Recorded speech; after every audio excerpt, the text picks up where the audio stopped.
There's some interesting developments when it comes to Dragon Quest III HD-2D Remake sales and how it's going to affect other games in Japan, and even if Square Enix botched the launch of Dragon Quest III HD-2D Remake based off of the retail sales. We're going to talk about that, and also how the link to Xenoblade Chronicles X Definitive Edition could tie in for Japan when it comes to the future of the franchise. But before we get into that, what's good everyone? OJ here. Welcome back to another video. Please make sure you hit that like button, subscribe if you're someone new, and click that notification bell to get my RPG news, Nintendo Switch videos, and more first. And let's go ahead and jump right into it here, because we did get the most recent Famitsu sales. This is for November 18th, 2024 through November 24th, 2024, and it's retail sales only. Dragon Quest III HD-2D Remake sells another impressive 91,362 units. And if you look at it overall, the breakdown was 70,000 units plus on the Nintendo Switch, another 20,000 units plus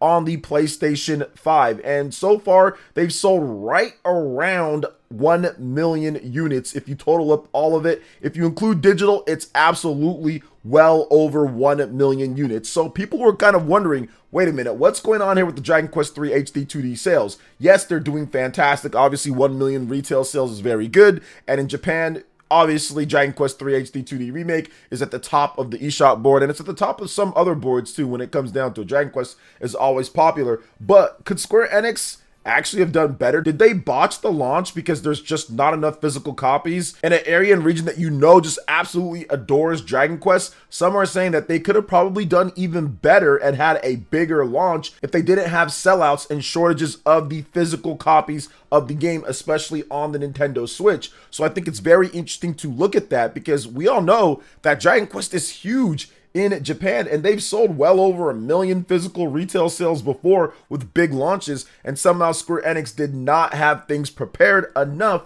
for Dragon Quest III HD-2D Remake. It also makes you look at the massive sales in Japan when it comes to Dragon Quest, especially on the Nintendo Switch, and say, well, wait a minute, why didn't Square Enix do a couple other things when it comes to Final Fantasy? There are people talking about that. My man Stealth discussed how maybe there was a mistake with how Final Fantasy was handled in Japan and everything. But I would say this, I think that it's tough to say that, because back before the Switch was even a thing, or really before we knew that it was going to blow up the way that it did, they already signed deals with Sony in order for Sony to have really the main Final Fantasy games. And I don't really think they were going to have any bandwidth or any development team or manpower to really make a unique or custom built Final Fantasy game for the Nintendo Switch. So they kind of bet on the wrong horse and ended up paying the price for it, because Final Fantasy sales are nothing really super impressive considering how much money they put into both Final Fantasy VII Rebirth, which they haven't even announced the sales yet, and maybe even close or passing up Rebirth already. So it's one of those things where it's like, hey, what can you do? They bet on the wrong horse, and it looks like going forward, Square Enix will be doing more multi-platform like they talked about. Not even looks like, they will. It seems like it, and things will probably change with the Nintendo Switch too. But I do feel that these massive sales, even outside of maybe if you felt that they botched the launch or not, I think that these sales are still pretty good, and it shows that there is a healthy appetite for the hybrid nature of Dragon Quest and RPGs. I also wanted to point out something, and I think that this could tie over to Xenoblade Chronicles X and what's going on there. Dragon Quest III HD-2D Remake, great sales on the Nintendo Switch, but also Mario & Luigi Brothership. I thought that might fall off a little bit faster based off of the initial debut sales, but it was actually number 4 and sold nearly 10,000 retail units again for 88,000. Came out on November 7th, so it's not too old at this point, but I still think that it not completely dropping off the board and continuing to stay here throughout the holidays hopefully will be a good sign for other big RPGs coming up, but more specifically Xenoblade Chronicles X Definitive Edition. So what do you guys think when it comes down to Square Enix and how they handled the launch originally with Dragon Quest III HD-2D Remake? I do think that it was a little bit of a botched launch. I mean, it's not like they were like, oh my gosh, it was terrible and they could have done so much better and they could have had like 3 million units or something like that. But I do understand where some people are coming from when they talk about Dragon Quest III HD-2D Remake and potentially what it could have done if Square Enix didn't have sellouts, because I think that you probably shouldn't have outright sellouts for a game like Dragon Quest III HD-2D Remake. I think the original did like 3 million in Japan when it first launched, and you have way more systems with the Nintendo Switch over like what, the Super Famicom or anything like that NES, Super Famicom, all that. So I think that you probably should have thought about that beforehand. So I think Square Enix was definitely a little bit underprepared. I think that having it for, I guess, multiple platforms, having to manufacture cartridges and discs might have threw them off in terms of how many people were actually going to buy the game. There was no PS4 version, but still, I think with the Nintendo Switch, you still got to think about that. But I do feel that because of those Nintendo Switch cartridges, they were probably thinking about exactly how much they were going to manufacture and everything. But I will say another 100,000 almost totaled up for this past week. Obviously, digital sales are going to be racking up as well, but that might also be intentional. Some people are talking about how they botched the launch and not having enough physical copies. Maybe Square Enix was thinking, hey, if people don't buy a physical copy, they'll rush out there and buy a digital copy, and we actually make more profit off of a digital copy at the same price because we don't have to ship the cartridge or the disc to the store. So we actually make more money. So I do think that it was something to where I wouldn't say it was like malicious, but it was something to like, hey, well, if it happens, it's all good because we have those digital copies for people to buy and we can make more money off of those. So it's almost like a win-win for them. If they buy the physical game, great. That's cool. Obviously, you want people to buy the game, but if they can't find the physical, they'll probably rush out and go buy the digital and then probably double dip or maybe even double dip later if they want a physical version of the game. Because, you know, people still love their physical copies, especially for a classic RPG like this. You want to have Dragon Quest III physical. You don't want that digital. You want it physical. You want the artwork. You want to be able to hold it in your hands and all that for a lot of old school fans out there at least. So I can understand what was going on there. Now let's talk about the potential link or impact, how this could be for Xenoblade Chronicles X Definitive Edition. Now, Xenoblade is not going to be anywhere near as popular as Dragon Quest in Japan, but I saw some life here when it comes to Mario and Luigi Brothership. And yes, that's Mario and Luigi, but Mario, when it comes to the RPGs and all that, for the most part, I don't think that they're massive like the actual 2D games and the 3D games. Those ones do way better overall, and that's why Mario & Luigi Brothership isn't necessarily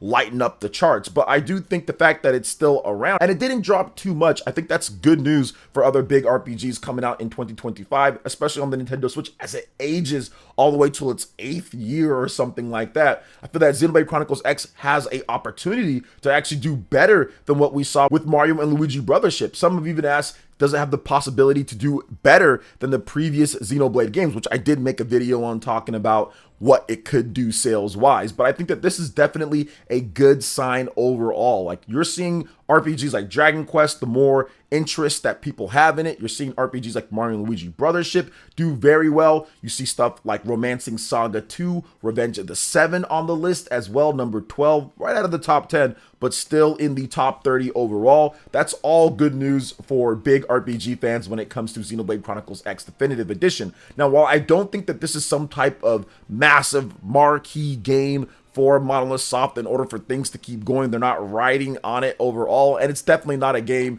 that's a massive budget type of thing. I mean, it's definitely something to where, yes, it took some time, effort, and money to do. We know that Monolith Soft talked about that before, but it's not something to where it's really going to stake what they're going to be as a company going forward. That's going to be their next big, massive game. That's probably going to be Nintendo Switch 2, but we can definitely talk about that later. But I do feel that this game definitely is something to where, one, for the big fans of Xenoblade, this is a huge thing for us. And Monolith Soft, like they said on Twitter, they are constantly and always researching how players want to play games and what players want to do when it comes to the quest and different stuff. So if there's a big response and there is a lot of social media buzz and hype about how Xenoblade Chronicles X is, that can absolutely influence potentially what they're going to be doing in the future, especially if this game blows up or if it's like a super cult hit type of thing to where it can break past 1.5, 2 million units, somewhere in that range. That's absolutely something that you would want to see from Monolith Soft, and something that I think that would be good overall for Monolith Soft as a company, and of course for the developers and everything. So for me, as a huge fan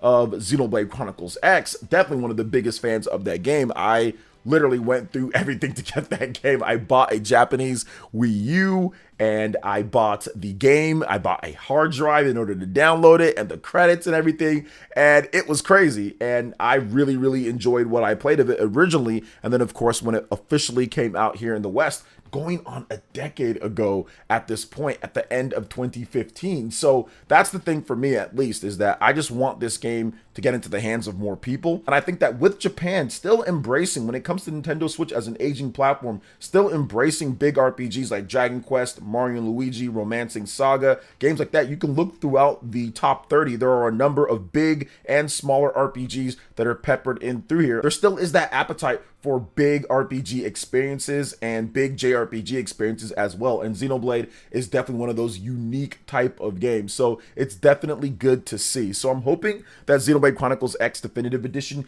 can be a big seller. I've had so many people asking me, how is it going to impact Monolith Soft? Like, how is this game going to do compared to the previous Xenoblade games? Does it have a chance at maybe even surpassing Xenoblade Chronicles 2? And I don't really know at this point. I think that that's probably a little bit too early to call. We have to wait and see what upgrades and additions that they're doing, if they can get people to double dip that originally bought the game. But I think that it's also going to be important to try to get people who have never played Xenoblade, or people who see Xenoblade and say, too complicated, maybe trying to get those people to buy the game as well. Make sure you emphasize it's a standalone game, which I talked about before. Nintendo needs to make sure that they say that, because people initially get intimidated by how massive the Xenoblade lore and history and franchise is, combined with the somewhat complex battle system and crazy UI, at least compared to a lot of other JRPGs out there. So I do feel that that's going to be the important thing with this game, but it's good to see that all throughout the top 30 in Japan, there's still lots of RPGs going,